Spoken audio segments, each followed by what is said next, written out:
retrouver aujourd'hui. Dans la vidéo précédente, vous avez 6 régions différentes pour commencer à nous familiariser avec le langage des cartes topographiques. L'idée était surtout de vous montrer que ce n'est pas si compliqué que ça en a l'air et qu'il suffit juste de prendre les choses dans le bon sens. Aujourd'hui, l'idée reste la même, mais j'ai décidé de vous montrer que faire le lien entre la carte et le terrain n'est pas si compliqué que cela et que vous pouvez aussi y arriver.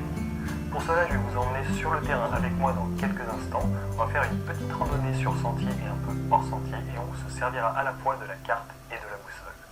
Mais avant cela, voyons la réponse du petit exercice de la vidéo précédente. Dans la vidéo précédente, je vous avais demandé de trouver à quel endroit était prise la photo. Je vous avais pour cela donné 5 possibilités avec des directions. Donc la proposition A, B, C, D et E.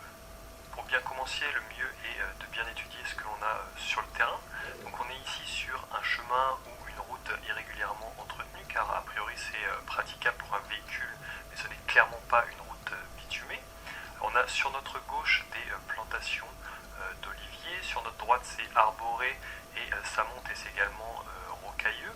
Alors en face on a des collines avec de la végétation et des falaises, et entre ces collines et nous c'est plutôt plat avec des plantations d'oliviers de ce qu'on peut voir. On peut également voir quelques bâtiments ici, même ici, et quelques zones boisées.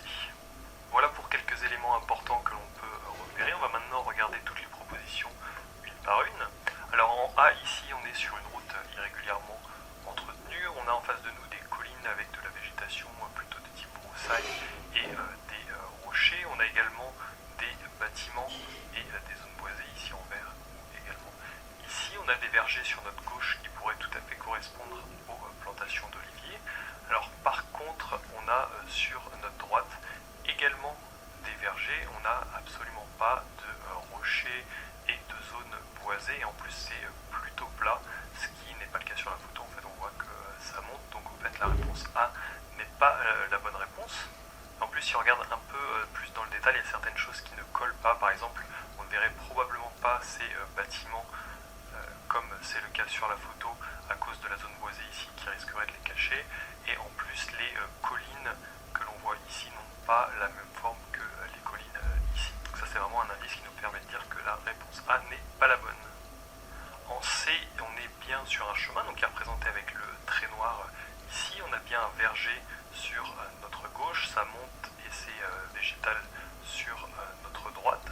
Alors on a des collines en face. Alors par contre, on peut repérer que ces collines ne sont pas très grandes. Ici on a une équidistance de 5 mètres sur cet extrait de carte, donc ça veut dire, je vous rappelle qu'entre deux courbes de niveau on a 5 mètres d'altitude de différence. Donc ici ça ferait qu'on a des collines qui font environ 20-30 mètres d'altitude, donc c'est quand même pas énorme par rapport à ce qu'on voit sur la photo. Donc faut faire attention, hein, l'évaluation des hauteurs, des distances peut être trompeur sur le terrain, mais donc on peut se baser également sur d'autres éléments ici pour éliminer la réponse C.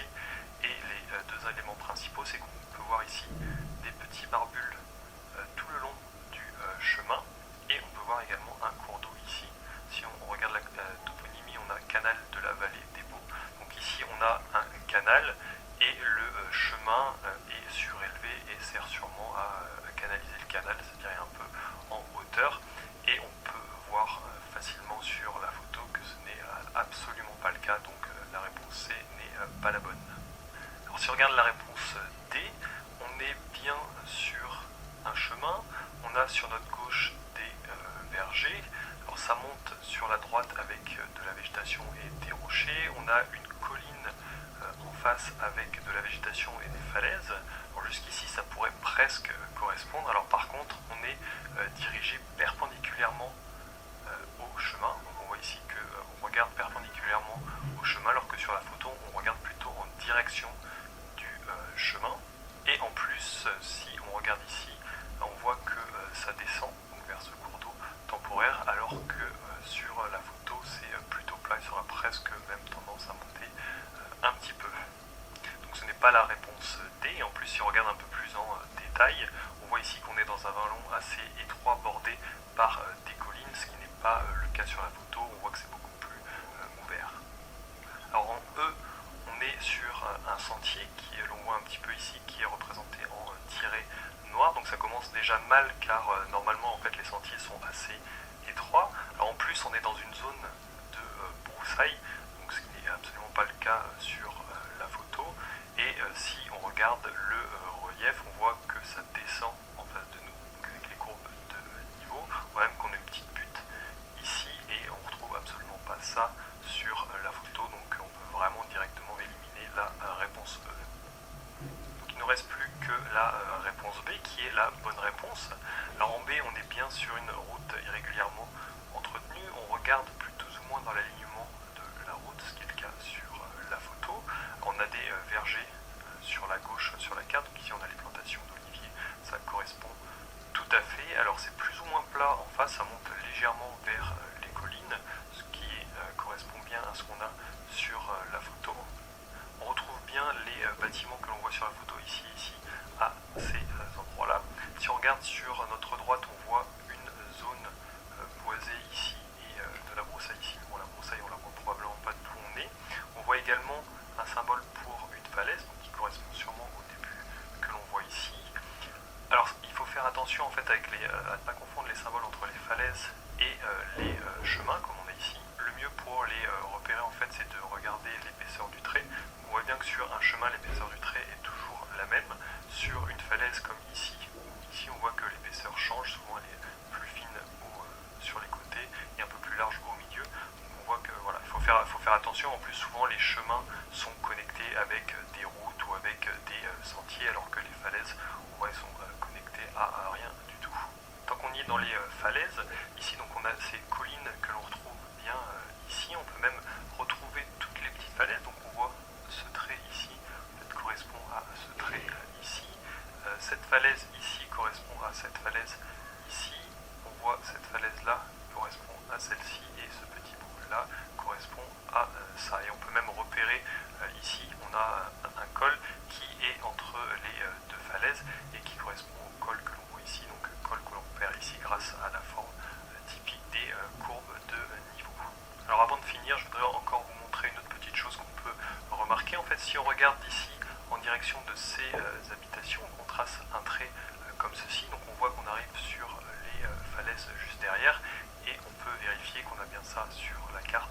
On trace notre trait en passant par les habitations et on voit qu'on arrive derrière à cet endroit-là au niveau des falaises. Et on voit que ça correspond bien parce que ici les falaises s'arrêtent, la colline redescend avant de recommencer de l'autre côté. Ici on a une espèce de petit vallon qui correspond bien à ce qu'on a ici, le vallon avant que ça recommence de l'autre côté. Donc voilà pour ce petit exercice. Il n'était pas forcément extrêmement facile si vous débutez en lecture de cartes et pour faire la relation entre la carte et le terrain, mais quand on a un petit peu d'habitude, il n'est pas extrêmement difficile car les propositions étaient assez distinctes avec des éléments assez évidents à repérer. Voilà pour ce petit exercice. Alors retenez bien ce que vous venez de voir car nous allons nous en resservir aujourd'hui. Avant d'aller sur le terrain, j'aimerais insister sur un point important.